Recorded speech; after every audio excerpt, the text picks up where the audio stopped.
So, you guys have probably picked up on this if you haven't already. If you've played Legend of Mushroom, one of the things that you should absolutely do, if you want to level up very, very fast and you want to get ahead very, very quickly, okay, you want to make sure that you are running basically every day. You want to save up till roughly around 20,000 lamps. And then if you are running a Plume Monarch build like I am, okay, the only thing you really need to be grinding for is you want to go for combo and crit, crit and combo, run as many lamps as you can, and for the highest quality you can, and then hit start and just let this thing run.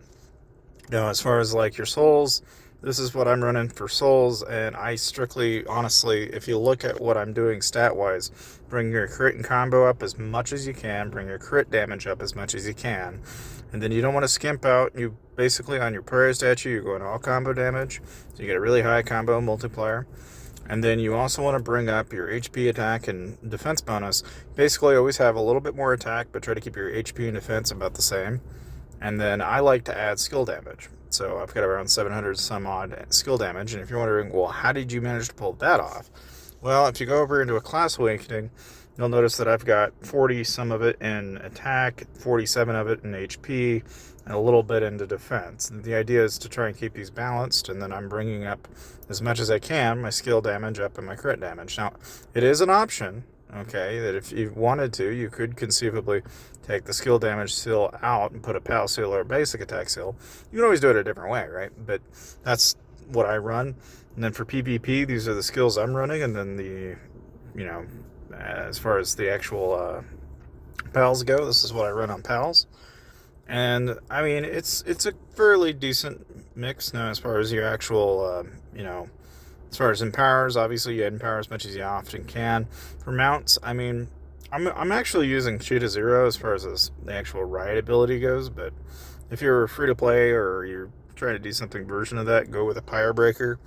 And then on the actual artifact itself, I'm going basically crit combo, and that's, you can see I've grabbed a lot of the global damage for combo as much as I can. Now, like here, I could make improvements. So we could probably see if we roll, and we could look around and see if I've actually got any. So like here, I'm looking at the sideway view, so I'm going to poke around and see if, do I have one out there that I could run that might have a better set of what I might be after. And the main thing here is you're looking for not really the resistance so much as you're looking for the damage, right? And so far I don't see it. I've got combo damage resistance and a couple of things here and there, but I don't actually have combo damage. So for that reason, I'm kind of reluctant to push too much on that. And you don't really bother with any of the other stats, so it's kind of, how do you say, pointless. But, other than that, as far as the actual morph, I use the Chaotic Warlord Hammer if I'm free to play, but I love the Castle Candelabrum. It's one of my favorites as far as artifacts that you can get. Now, if you'd been paying any attention from the event, you might have picked up on the fact that, yes, Beast Warp Bow is the one you definitely want to get if you're playing a Plume Monarch, but, Divine Champion and Staff of Hermes were also notable, worthy mentions here, because these are pretty darn powerful, okay, from the standpoint, you're not going to find very many items like that, ever. Not to say you can't run your chance on Lucky Spinner. Of course, you can always save your Lucky Spinner tokens, and you can get rewards that way. So if you're wanting to level up fast, these are all things that I recommend doing, because if you're running a Plume Monarch build, you're going to have little to no problem running through bosses in the beginning. You're going to run through them very, very easily. I would say the only time where you'll ever really want to shift and transition is when you want to start playing a mage. And if you do play a mage, it's like go down the healer route and you'll get a pretty similar experience. But for most people, I would say that you can run the crossbow route on Archer, and it's pretty comparable. Like, you're not going to have near as bad a time.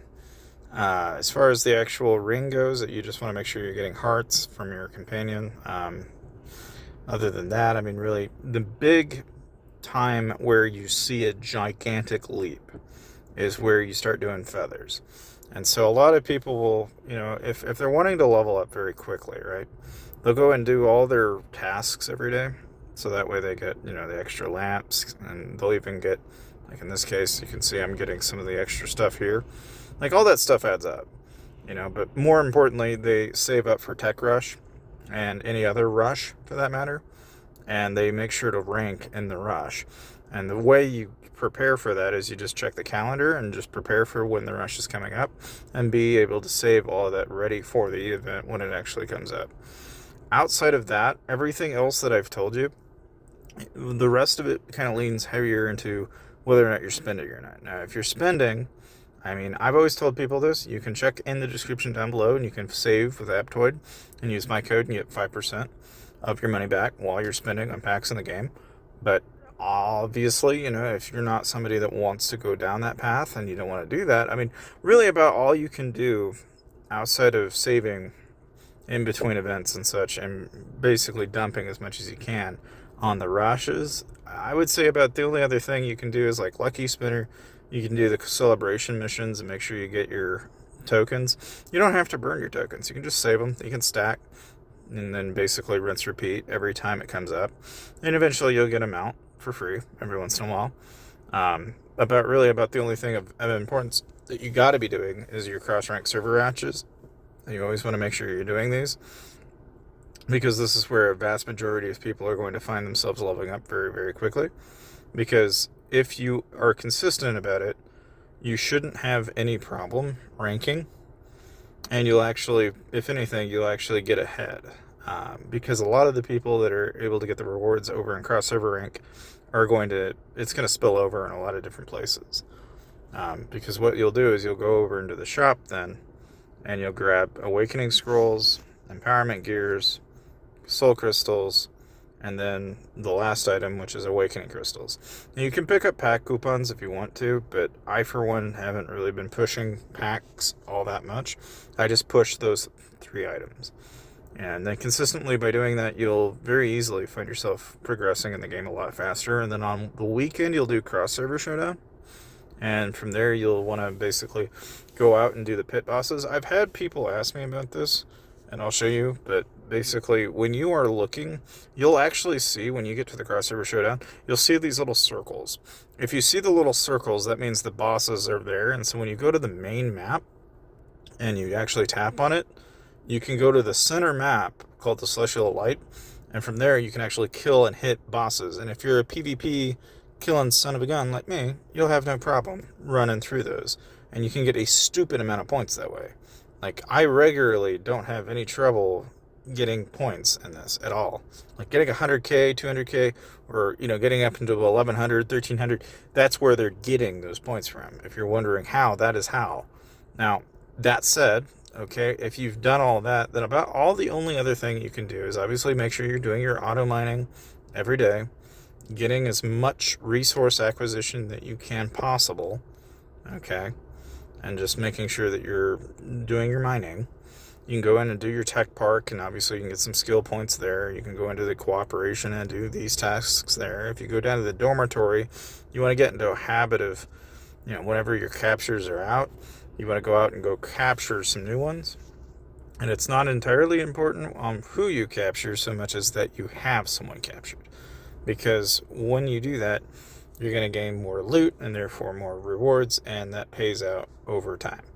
Now, Parking Wars is really straightforward. You just park and then go to the next one, and you want to pair up with people that have very high parking coins. I've told you guys how to get to like 210. If you've been playing the game as long as I have, you shouldn't have any trouble getting 210 if you've been following along. But again, the idea here is to try and get as many parking coins as you can possible, because what you can then turn around and do is get this. Go into the Automart and you can pick up the Dark Trials card, which is very helpful. You can get fast battle cards, breeding cards, Bountiful Harvest, Super Miner.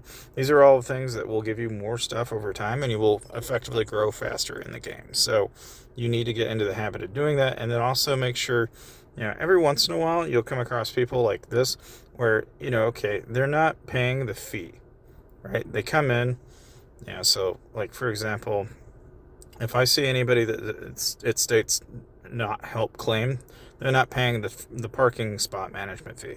Those people, if you can, knock them out. I am of the opinion that you pay your fees or you can get off my parking.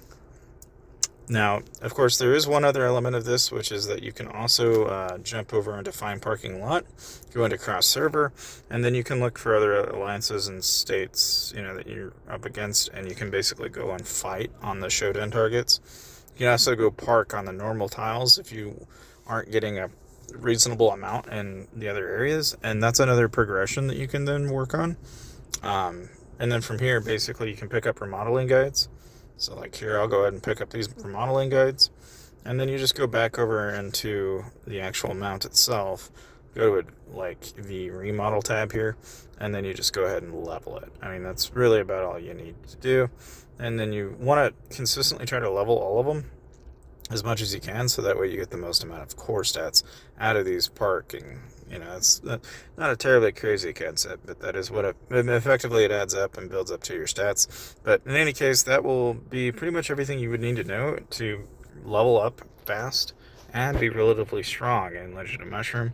Hopefully that was helpful for you. And of course, if you are wondering about avians, it's the same principle. I mean, you're just going to want to breed existing avians with other players, and you just grab other companions.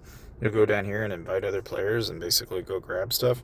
You also want to probably go over and grab your gift boxes every day, because this is where you'll get a ridiculous amount of gems. But other than that, I would say, other than cooperation, yes, you can go and do star array. Just make sure that they're all of the same type. That is to say, if they're all passive, make sure they're all passive. If they're all active, make sure they're all active. If you go into the developing array, same principle, same everything. Just make sure that they're all the same. And as long as you're doing that, you'll be fine.